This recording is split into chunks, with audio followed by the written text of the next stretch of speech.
All right, what is going on, guys? It is time for another episode of the Chasing Waypoints podcast. And this one, well, it is a bit of a special one because, as I am recording this, the Baja 1000 is underway and already some action going on.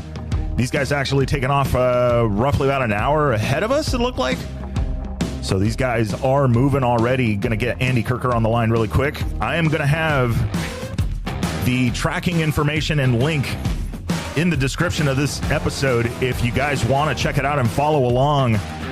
It is going hot. Chavo Salvatierra launched out of the gate, 1X, making up ground, but currently stopped at check 1. We're going to check in with Andy Kirker, too, as well here in just a second. Finishing up his 60-mile stint at the start. Get an idea of the vibe and everything. Square International's going off on their... Turn the volume up here. Score International going off on their Instagram. If you haven't already checked it out, you definitely want to see that. Got some updates already from the Baja 1000. Let's get on over to the tracking page. Baja 1000. How's everybody doing this morning? Bright and early. Hey, a little bit later on today, I'm going to schedule it so you guys can check it out. It is going to be the episode with Brian Kalari, talking about the Baja Vida guys. Letting that load up here just a second. I think as people wake up, tracking going to get a little bit slower, so jump on it quick if you're not already. All right. With that being said, let's turn the party down a little bit.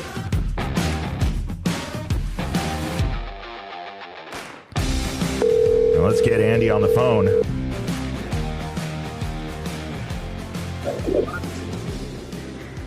Andy? Hey, Victor. Good morning, sir. Yeah, you too. Yeah, thank you. All right. First 60 miles done and out of the way. How did it go? Oh, what fun. It was great to be on the starting line again. All the festivities and seeing everybody and the pre-race jitters, knowing that, you're just kind of standing there knowing that when that green flag drops any second, you're just going to be like going, rah, for, hours, But it was a pretty short ride for me. It was 51 miles to the first gas. Yeah. And, I caught about 5 guys that were ahead of me. And I was happy with that because, they're 40 class, 50 class, and the pros are ahead of me. So nice. It was good. I had fun. I didn't crash. Hand the bike off all nice and straight to Jeff Kaplan. And now we're on our way up the Transpeninsular Highway 1, headed to Laredo Airport to meet my helicopter for my day job. So clocked in early this morning, handled business on the bike. Yep. And now going to your second job. Nice. Yeah. So I'm working 2 jobs. Yeah. How was the morning? How's that first stint as weather-wise and all that? Because that was yesterday's topic, right? We were posting about the rain up here. Down south here, the weather's beautiful. It's like 72 and balmy. And, I was kind of questioning whether I had too much. I had a jersey plus a T-shirt underneath, and I was almost contemplating taking that one of them off because it was pretty warm. Okay. But it was just a perfect outfit because when I got closer to the coast, it cooled off a bit. And so it was good. But weather's good here. I guess we had a lot of rain yesterday up north. It's probably subsiding, maybe going down south. I don't know. But you could probably see the weather better than I can. But it was looking like I think it actually rained pretty much all night. Oh, wow. Up here. It does 2 things. It makes the dirt really nice and puts down the dust, but at the same time, it puts a lot of sharp washes across the course, straight square edges you got to watch out for that weren't there before. Yeah, and not it doesn't even take that big of a, or I should say, it doesn't take that much time, right, to create even the small enough square edges to annoy you. No, if you get a down, or what do you call it? Cloud burst or whatever, it dumps a lot of water all at once. Mm-hmm. Then it runs, and then it carves away, the sand pretty easily. Nice. Yeah, that's going to be interesting in the San Felipe section, which I'm seeing it looks like it got the brunt of the weather And I'm looking at the forecast right now, and yeah, it's the same thing. I mean, these guys are going to race right into a storm halfway up the peninsula. Wow. Well, I'm glad my section's over with. Well, there's going to be a lot of hero dirt. Yeah. For San Felipe, it's probably a blessing. Yeah. You know, if it's enough to kind of smooth it out. I've been there before right after a really good rain and storm, and the washes are all flat and smooth, and it's just a blast. And then, you know, come race day, it's just trash. But nice. Well, hopefully, I mean, I know that's kind of an interesting one, though, too, because a lot of guys, I think, have been pre-running that section over and over again that are going to do that. So probably trashing it, you know, especially nowadays with the trophy pre-runners. Oh, God, yeah. Yeah, so that'll be interesting. Looking at tracking right now, I saw Chavo was out of the gate, slingshot, and now it looks like he's stopped at check 1. Oh, really? Yeah. Well, they must have an issue because they look on the tracking. We're following it too. We're in my box fan with Starlink, so that's why I'm able to talk to you and track all this stuff on the way.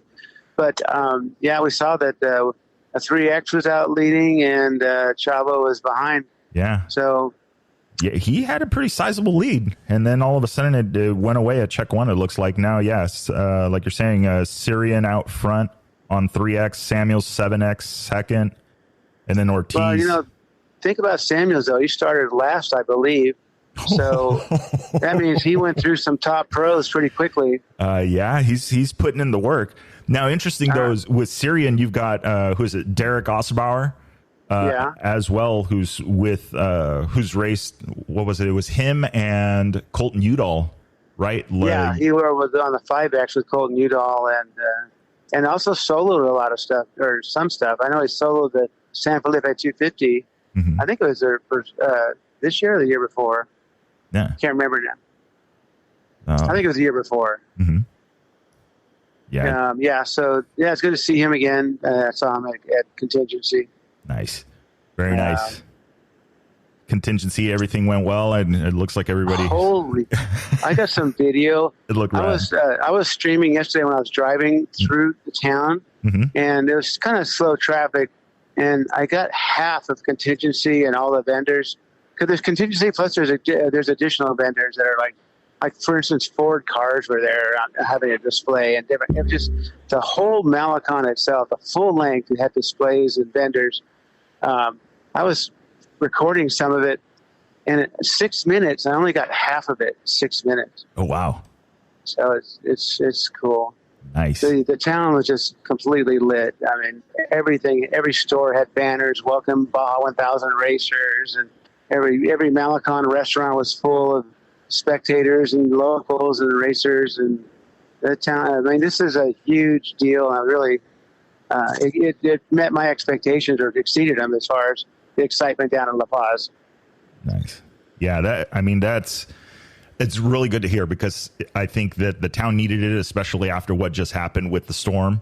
The tourism, I'm sure there was trips and things and stuff canceled as people were not going there, but then to host, the Baja 1000. Oh, yeah. I think that's the perfect shot at it. I really like the concept because, there's a lot of people that normally wouldn't be in La Paz are here because they, with the start. So now we're all heading north, and there'll be a lot of people in Ensenada too. So yeah, I think it's good for both.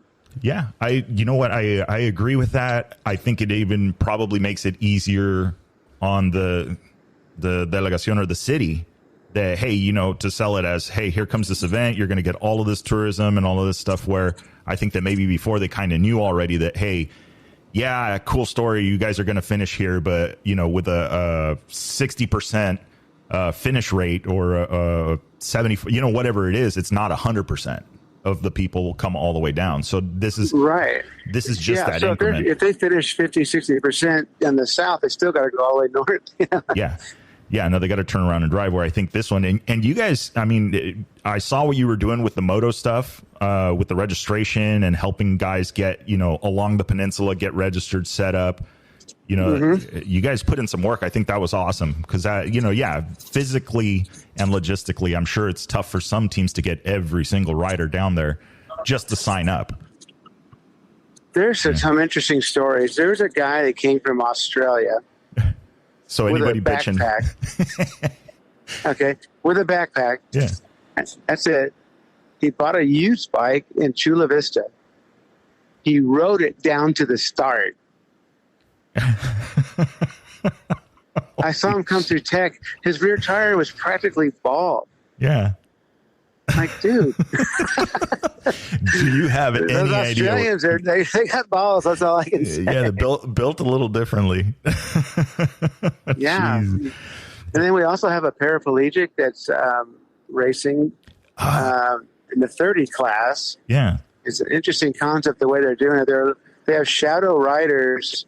Mm-hmm. He's not actually riding the actual race bike itself. So one of the shadow riders is the race bike. Therefore, I forget the reason now, but something about his equipment, his bike, and he can take a break and the bike can keep going and catch up to it. And I don't know, but that's what it is. That's what it is. He's not soloing it. He's just doing a race, but because his bike is special, mm-hmm. He's not actually riding the race bike. He's riding his special bike with a cage. And anyway, so it works out legally or whatever. It sticks to the rules. Yeah, Nicola Dudo. Yeah. Okay, got it. So yeah, because the rule. A lot of cool stories down on this race. Yeah. I mean, well, and this one, it's interesting. I didn't know he was racing. I know of him. I follow him on Instagram. I didn't know he was racing the 1,000.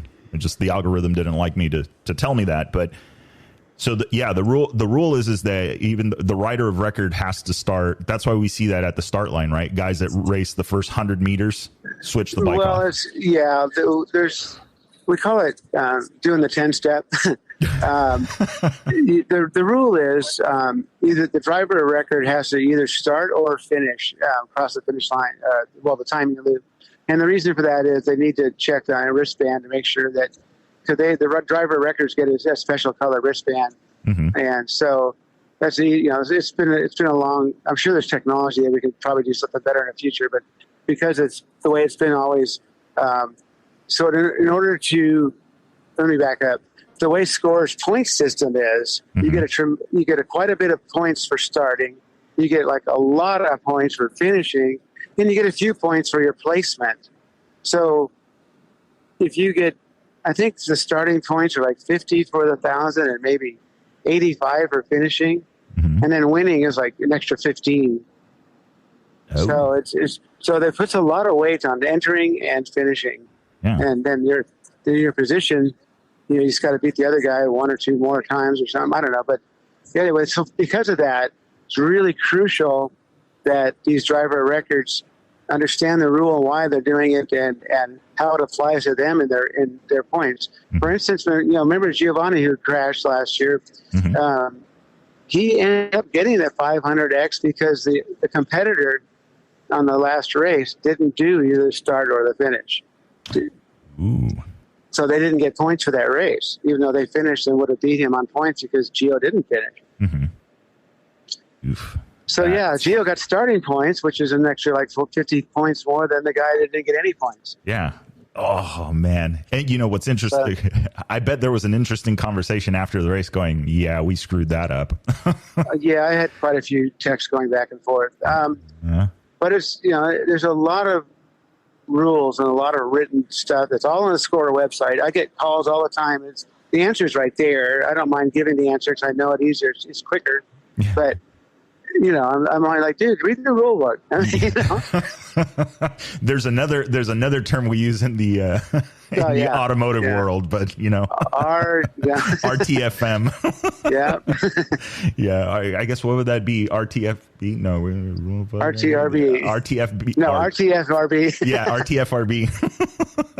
Nice. Hey, really quick, and I'll let you get back to driving. What do we think on the Ironman side of things? Those first 60 miles, the stair steps look kind of brutal. Is this stuff these guys are used to? They weren't that bad. I just did them. So, I was kind of, a little nervous about it because I didn't know what I was going to find. For one thing, this course changes like by the hour. I pre-ran a few times a couple of days ago. Mm-hmm. When I got out there tonight, it was like, whoa, this is more beat up and more soft in a lot of places that weren't before. And so I didn't know what the condition the steps were going to be, or if there was going to be riders scattered around it, like if they're struggling with it. Well, it turned out it was pretty good because the steps are solid material, and the dust and everything that's accumulated on them normally. Well, a lot of that gets beaten off of there or scraped off or whatever you want to call it. And so it was a little more hard packed than it was during free running. Okay. And so it was fun and challenging, but it didn't break me. Yeah.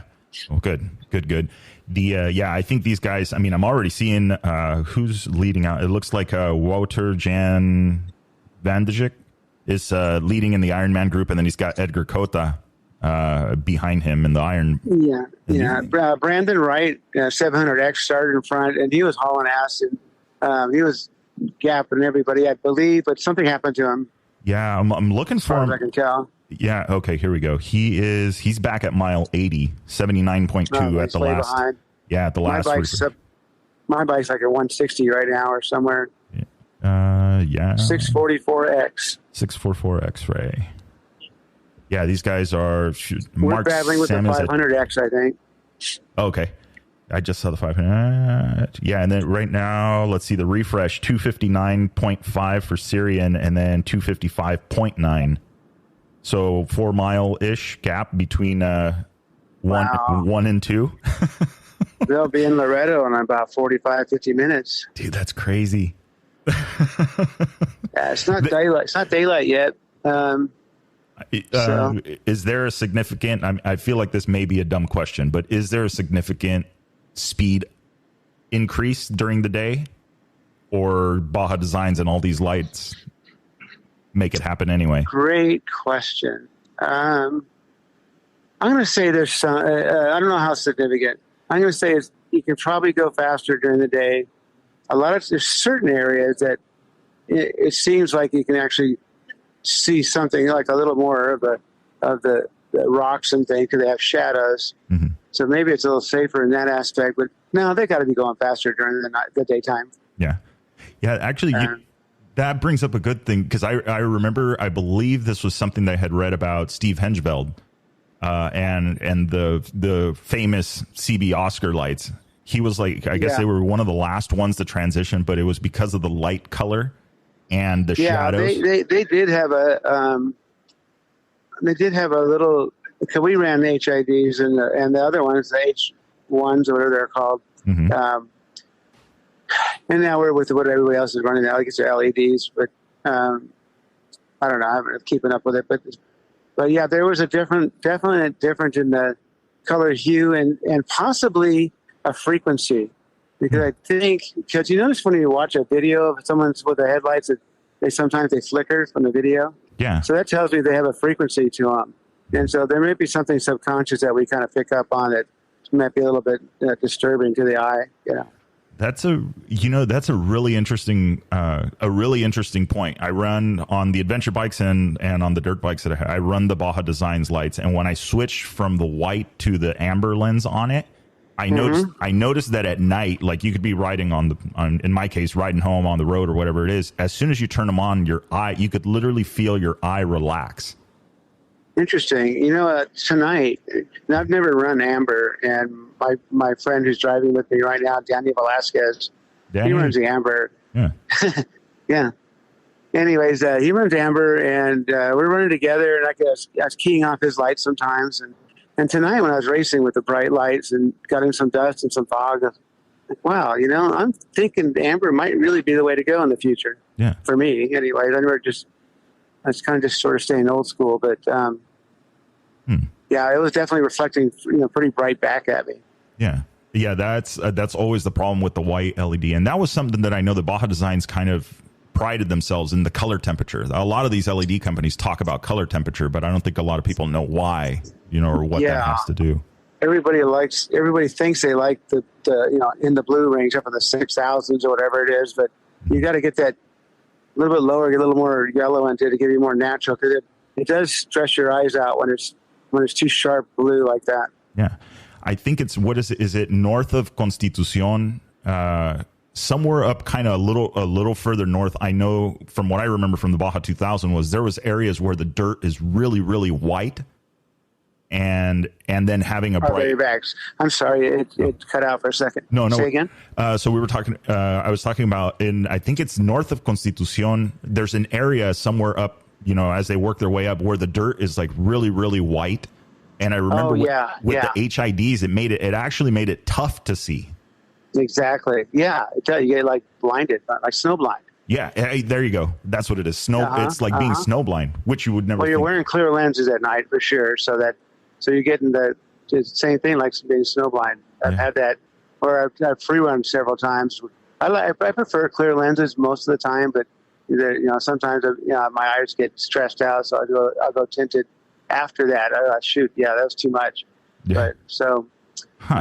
Interesting. So at night you're wearing clear, and then if you got that color, and then you got the limestone along the coast, like on the way up the coast, and then even the sand whoops down here are pretty white. Mm-hmm. That's.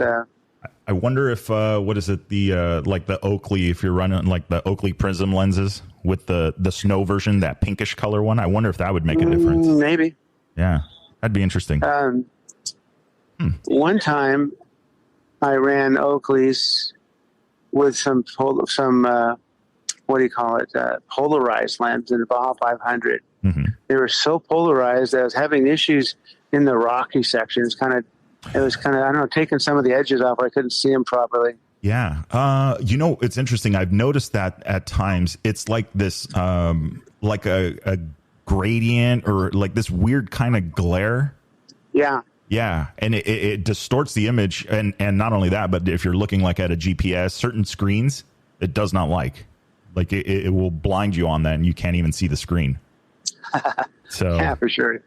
Nice. Well, excellent. Well, I will let you guys get back to the road. We'll get this get a quick update out for everybody. I want to get the tracking information to everybody so they can great. Okay. See it across the world. What is the tracking information? Oh, the track leaders website. No, I'm sorry. I mean, what's the web address? I can't think of it right now. You could go to Score's website, score-international.com, mm-hmm. and then go to race info, I believe it is. Yeah.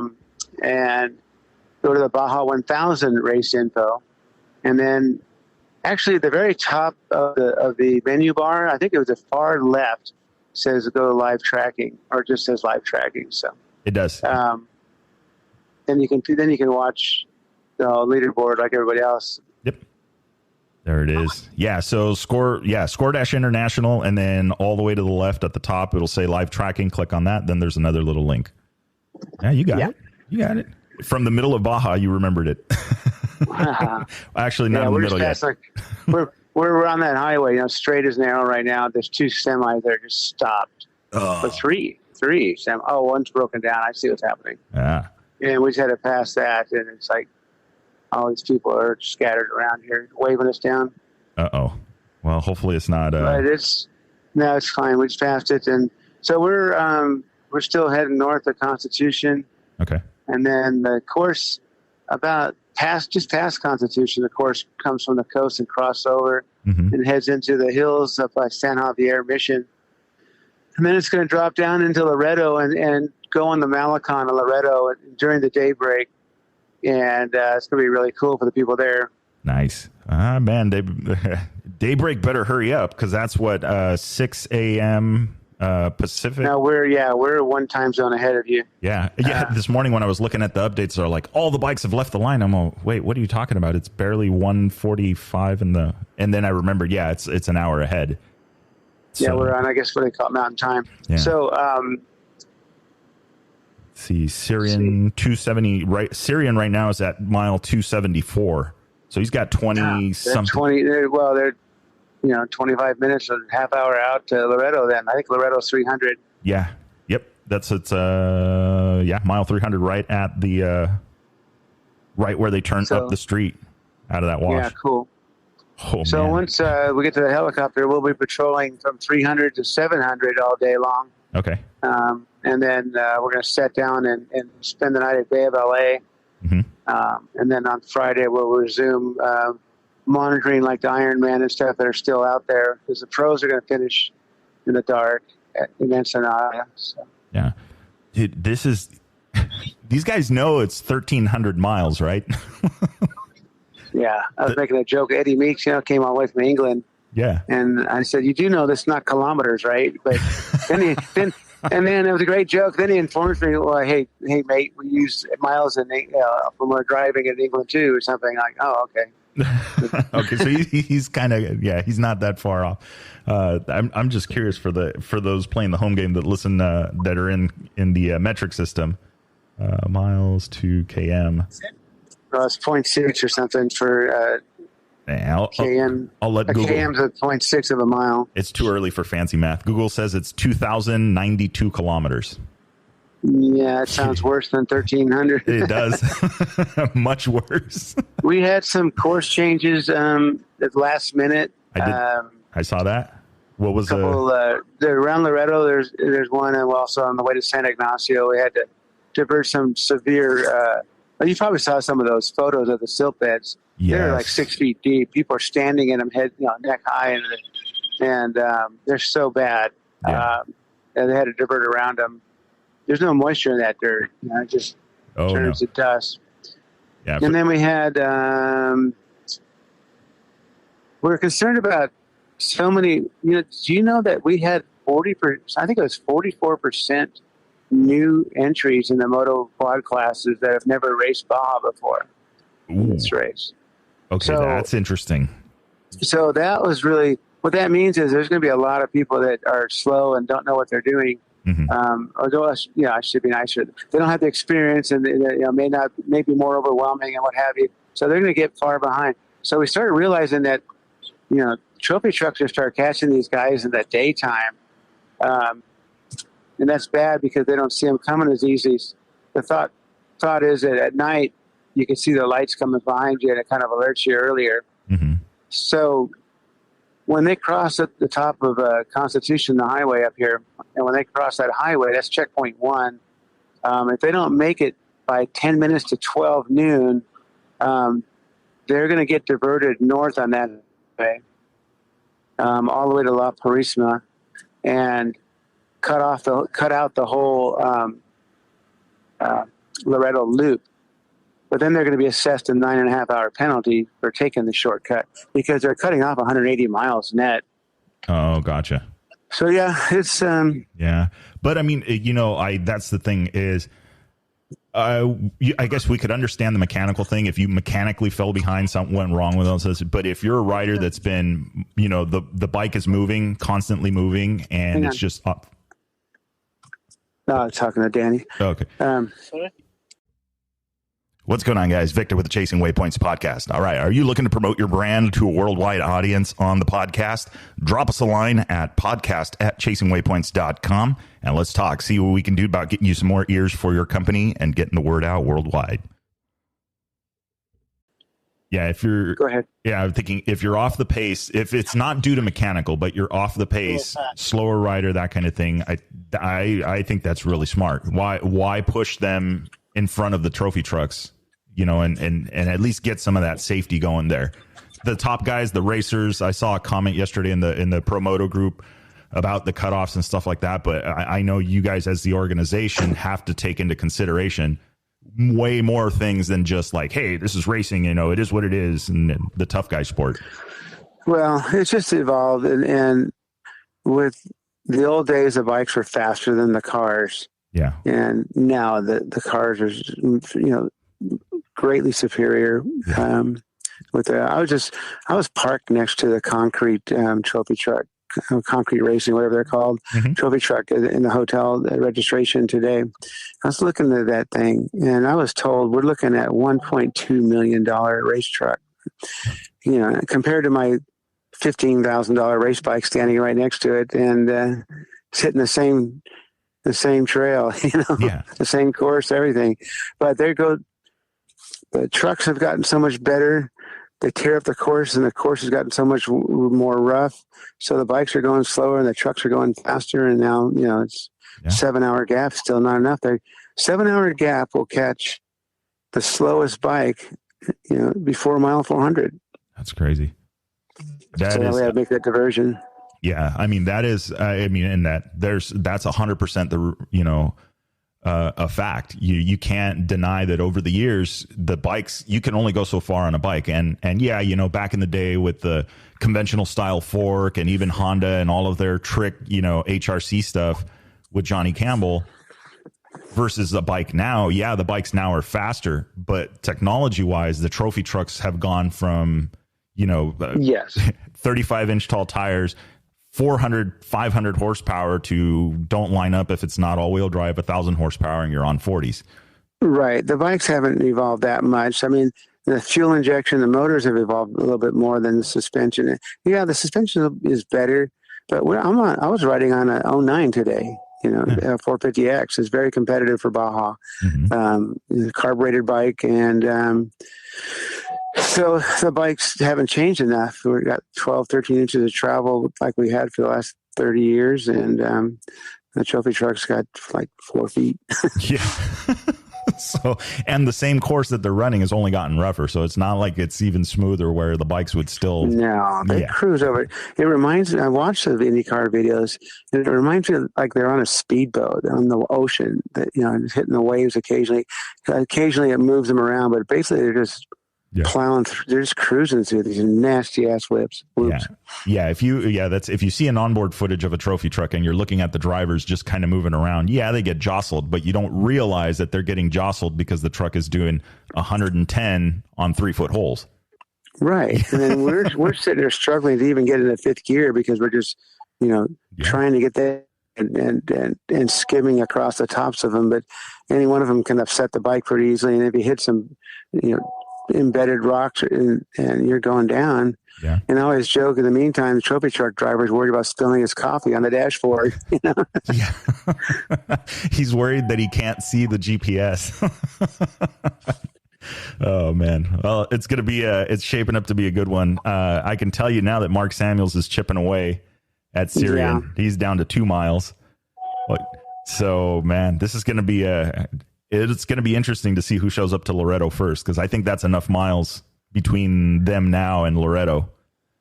Yeah, well, you know, they're gunning for that big check I'm going to be handing out on Saturday. I know. See, it's all your fault. It is. I hope so. Well done.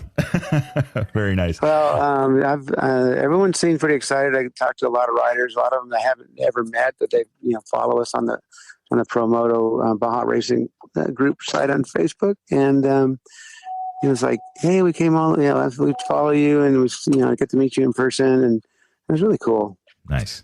Very nice. Yeah. Okay, so I got to just right off the bat and say, and I kind of mentioned this, is one, the coverage, the videos, the stuff that I'm already seeing of the bikes on Score International's media is awesome. Yeah. There's already, I've already seen a ton of videos that were posted on the Instagram side of it. The vibe, the buzz. Are you talking about tonight or in general? No. Literally tonight. Oh, really? There's actual, it's cool to see coverage. And one thing that I was noticing is, you guys, I don't know how you guys are doing, but I'm seeing videos along the race course already. I'm seeing bike. Yeah, you can't tell what bike it is. We're crowdsourcing it. Nice. We have several camera stations, and they have Starlinks. Mm-hmm. But we're also depending on the quality, I can tell when I see it. I'm not watching anything right now, but we have crowdsource video. We have a WhatsApp group that our media guys put together for a lot of the locals that are on it, and they'll send in their videos as they go by some obstacle or something. Yeah, nice. Post them on their social media. Yeah.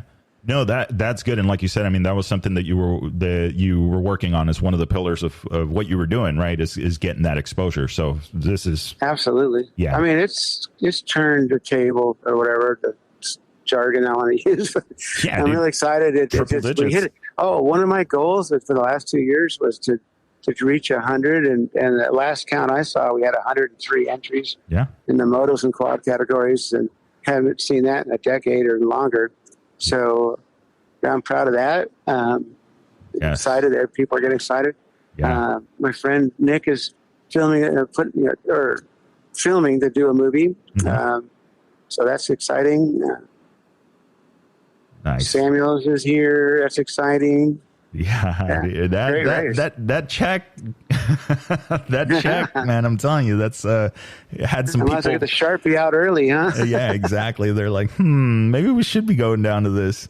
that is an interesting one. And dude, I'm like watching this as a hawk because I'm literally thinking it may even happen before they get to Loreto. Samuel's taken over. Man. Wow. Well, it's hard to tell exactly because the way the updates they're not synchronized, so that I think it might be 2-minute data, and they pop up at different times. Yes. And leapfrog each other and stuff. But I'll be able, once I get in the air, I'll be able to see firsthand what's going on. Yeah, absolutely. I'll try and film it and bring it to you guys. So. Yeah. Where, Pro Moto, that'll be one place. I'll do some there. But I'm trying to get as much to the score so they can get a much broader audience than I have on their live feed. I mean, there's probably 100,000 people, right now at 4 a.m., whatever it is, watching just these little blips on that screen. Yep. I know it was interesting. I noticed the difference in loading the website from 1:30 this morning to right now, like 30-40 minutes ago. But it's working. I mean, the tracking is working bitchin' right now, which is it is, and that's the key. Like you can't be there. You want to watch this kind of stuff, see the videos that you guys are posting and what you've been doing. Well, that's the thing. Yeah, I recognize that. I know what I would want to be as a spectator. I want to see motos going across the desert. So that's what I try to bring to it as much as I can, and hopefully. Yes. Things go well. I know that this Starlink that I'm on right now is kicking ass. It's great. So my box fan, we have a plan where we can rendezvous with it if the other things aren't working properly. Nice. So, dude, it's crazy how much it's changed the game. Starlink. It's wonderful. Yeah. And this is the first race that we haven't used VHF radio for weatherman and all that. So it's a big learning curve for everybody. It's fine. It's not as we don't get to hear all that chatter like we used to, which was addicting, but it's just moving on to newer technologies. Yeah. Yep. That's the it's the name of the game and progressing. But yes, I 100% agree that it's it would be very, very different. I actually I hadn't been to a Baja race in a long time, and I think it was the 500 a few years back. And I had my radio on. I'm on my 790. I'm on the Mexicali, Tecate de Mexicali highway, right? I'm going to sneak around the backside to come down to San Felipe. And up high, I got my radio on. It's on Weatherman. I hadn't been hearing anything. I'm listening to music. And then all of a sudden, the music gets interrupted, and I hear the voice of Weatherman. I got goosebumps. It's just one of those things that you just...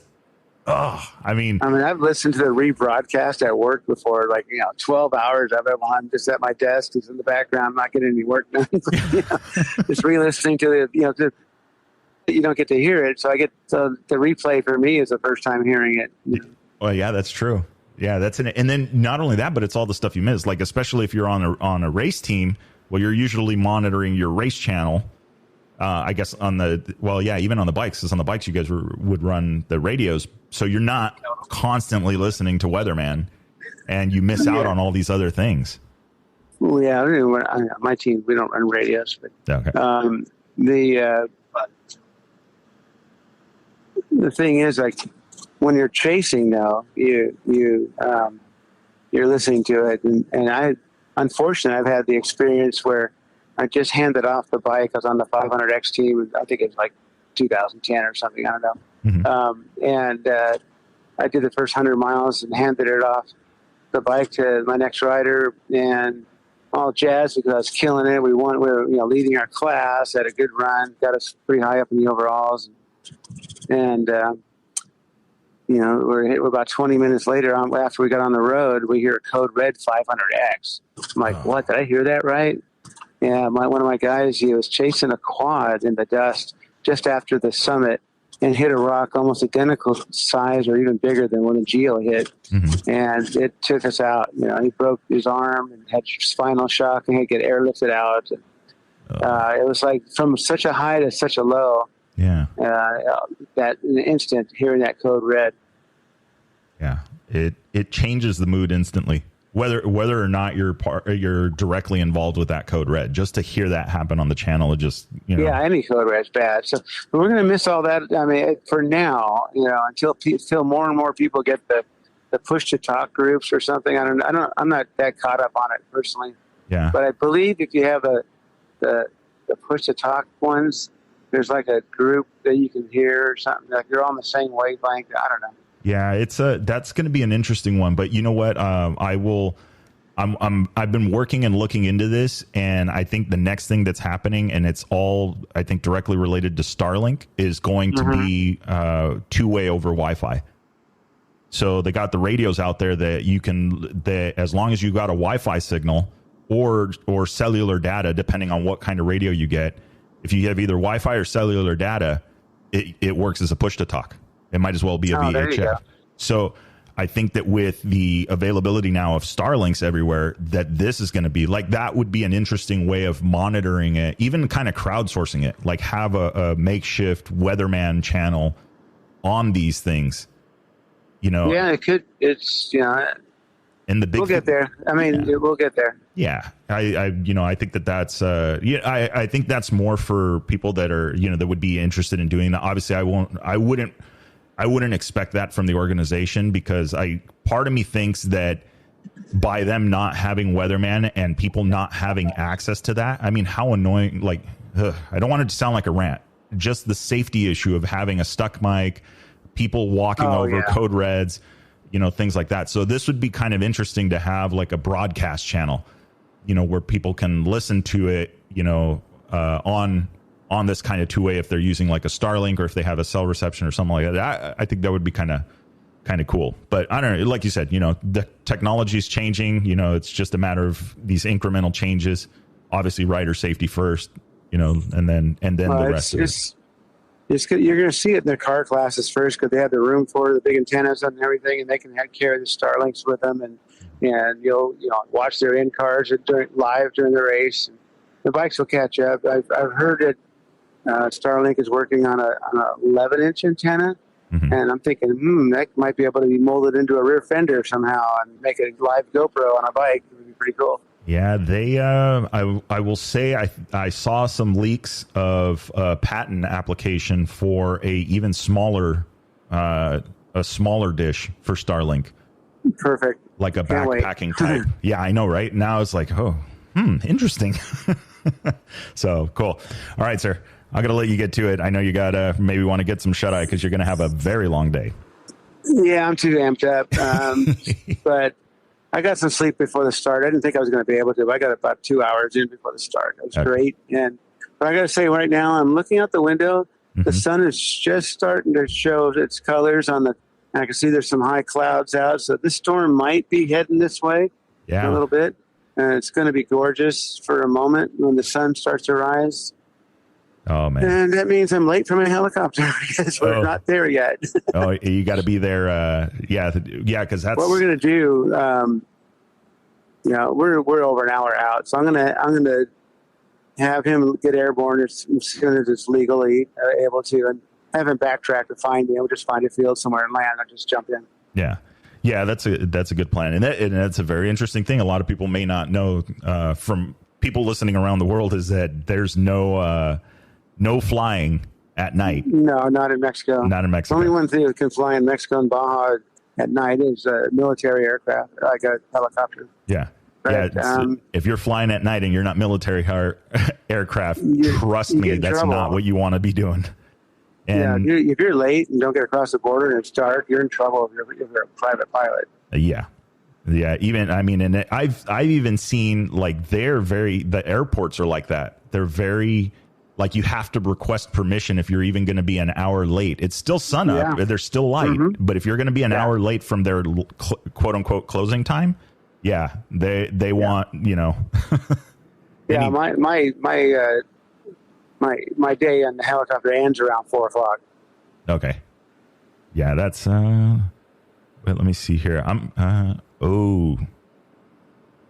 Well, this is going to be, I'm just like, I'm doing this thing where I'm like looking at the weather. I'm watching this storm this cloud cell of water that's supposed to dump north of Constitucion, north of Insurgentes. Oh, that's where we're at right now. Right about there. In the next hour, it's supposed to rain across the peninsula right there, which means it's going to catch the majority. So, ooh, I don't know what that means for helicopters, so we'll find out. Yeah, there's. It looks like it's going to catch the second half of the Moto field through that area. Wow. Like I said, I can see now the sun's starting to show its colors. We're starting to see the high clouds. Yeah. But that's south, or I guess it would be east. Yeah. It looks sort of south from here. But looking the other direction, it looks a little more solid. So. Yeah. Well, hopefully it. It's going to be interessante. Yeah, I know, right? Well, yeah. Not only that. Okay, now you're getting rid of the sunlight, or now you're coming into the daylight, so you're getting rid of the night. Yeah, in an hour and a half, it's going to be sitting square over the peninsula, is what they're saying. Wow. Not only that, but now that whole race, all that racing, all that dust is going to be gone. Turn to mud. It's going to turn to mud, but it's going to be gone too. So it'll be interesting to see. I wonder how it will affect the Moto guys, especially the pro guys up top. Well, it'll affect the pro guys. It'll make it closer racing because right now, the thing that keeps from being, the top guys from getting around the other top guys is the dust. Yeah. The whole race is dust management. And, if you can get out in front and, you've got a huge advantage because it's really hard to get around someone that goes just as fast as you do and they can see and you can't. Yeah. That, and it's interesting. You mentioned that this last episode that we just talked, that it gets to a point where you have that 30 seconds of just, okay, this is it. I did that tonight. It was fun. Oh, man, I knew I was in a straight section. I knew, from pre-running, I knew that this section was fairly safe and straight and not too whooped out. And I could key off his tail lights and things, and I just had to bonsai it to get around him for that 30 seconds it worked great. Enough adrenaline to keep you going for the day. Yeah. Nice. Very nice. All right, sir. Well, be safe out there. I look forward to Always seeing a pleasure, Victor. the updates. Call me anytime. Yeah, appreciate it. Thank you. Bye-bye. All right, say bye. All right, so there you have it. Andy Kirker from Score International. Just getting off. He's pulling double duty. So if you guys heard the episode on Sunday, you know what he's up to. He is going to be racing, or did his first stint, 60 miles or so, and then is on his way right now to the helicopter and start chaperoning these guys as they come up the peninsula. Weather is going to be the thing. Got a lot of guys headed north into storms, into water. It's even possible, which is, as they get into and some of these higher areas, it's possible that they may have gotten a dusting already of water. So for the current leaders, Syrian and Mark Samuels, Austin Eddy in the third, and Adrian Ortiz in the fourth spot right now. And let's just go with Justin Schultz, 308 X right now is fourth on the road, it looks like. Hold on, wait a minute. Is that true? Yes, it is. All right, so fourth right now on the tracking is Justin Schultz on the 308X. Jenna Montoya 300X behind him. David Smith 319X behind that. So a lot of close racing as they get into the water. If this goes, it's getting to daylight. So some of these guys that are going to be heading into at night, heading into some of these sections that have recently been rained on, we're going to start eliminating the dirt or the dust, which means they're going to get much more clearer picture. The lights are going to be doing way better of a job. It'll be running like in clean daylight, which will be very interesting. So a lot of good stuff on this. I'm absolutely looking forward to how this updates. Guys, if you're listening to this now and on your way to work, we still got a whole race to go. It's not just the motos. We've got also the trucks and the vehicle classes coming up. They're going to be starting a little bit later today, but right now it is the Moto show. So jump on over to the description. I'm going to put the links for the tracking. If you guys want to check it out, it'll be the Score International website. It'll be the Score International tracking through track leaders. And then also we'll have a link in there for their Instagram. So don't forget. And if also you are on Facebook, don't forget, get into that Pro Moto Baja group. If you guys want to find out about what is going on, a ton of great information has been going out. Andy Kirker has done a really good job of getting that group fired up and getting people going. So Pro Moto Baja Racing is the group. I'll put a link to that into the description. So definitely want to check it out. And remember, guys, it'll make sense when you get there. Enjoy the ride. Yep. almost forgot. Got a bonus episode coming up today. I am going to also release a little bit later the episode with Brian Kalari. He is with the Baja Vida team, and they're in that Class 11. They're a little bit later. They are going to be live streaming their adventure. None other than Rat Salt, who you guys have seen if you watched any of the live broadcasts from the finish line. He is the guy that does the interviews. He is going to be driving a section with these guys as well. Live tracking Class 11. That is the OGs, Baja Bugs. Nothing to them. Some real basic technology. You've got Pro Moto. You've got the Ironman Moto guys. Okay, yeah, the trophy truck drivers, $1 million trucks. And then you've got the Class 11s. These guys, I don't know how they make it through some of these sections, how they make it happen, but they do. So tune in for that episode. It's going to be a little bit later today, around 10 o'clock. We'll release it early. So we'll get you guys some more stuff to listen to. If you're on the Baja Peninsula and listening to this on the way up, stay safe out there. Have fun. We're looking forward to seeing all you guys, all these updates, pictures, all of that stuff, and sharing it all for you guys. So enjoy. Remember, it'll make sense when you get there. Enjoy the ride.